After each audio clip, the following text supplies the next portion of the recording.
पारादीप समुद्र कूल लगिला विराट तिमी माछ कौनसी जहाजरे पिटी होई एही तिमी माछटी मरी जाइथिबा नै स्थानीय षंढकुद बस्तीर मत्स्यजीवी माने कहिसंती। पूर्वर पारादीप समुद्र कूल मृत विराट तिमी माछ लागिथिबा बेले एही माछटी तिमी माछर छुआ बोली मत्स्यजीवी माने प्रकाश करछंती। माछटी पाखापाखि 20 फुट्रु अधिक लंबा होइथिबा बेले एहार ओजन प्राय 1 टन ऊर्ध्व हेबो बोली आकलन करा जायछि। गभीर समुद्र मध्य कौनसी जहाज हेउ किंबा अन्य कौनसी कारणवशतः एही तिमी माछर मृत्यु होइथाइ पारे बोली किछि मत्स्यजीवी कहिसंती।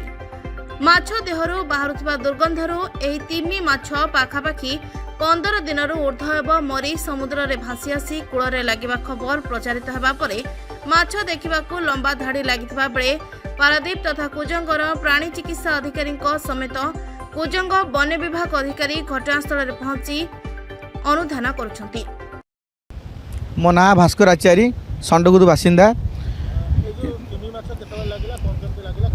ये तिमी माछ डंगा वाला कहया अनुसार से 15 दिन आगु डंगा समुद्र कूल लगी माने बहुला आज सकाळे मुहाने लागितिला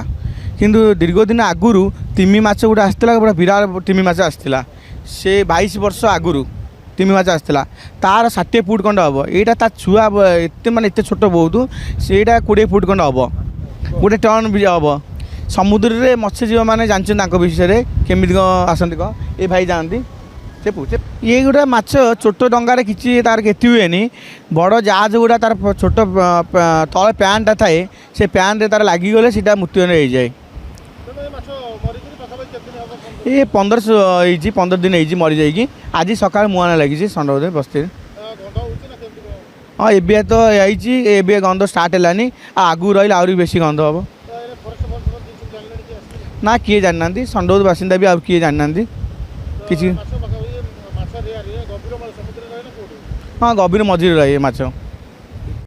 देखाई मैंने आम छोट छोट पिला थिलु से बहुत बड़ यहाँ तिमी माछ था देखी आकु बहुत छोट सेटा तो 60 फुट खंड हम यहीटा अति कम 20 फुट खंड हम ये माछ से बहुत बड़ माछ से आम छोट छोट छोट थिलु 10 वर्ष पाखे मोर बयस था 22 वर्ष पूर्व ये माछटा देखी बड़ विराट मोर्चा। पारादीप विवेकानंद राउत रिपोर्ट प्रतीक्षा न्यूज।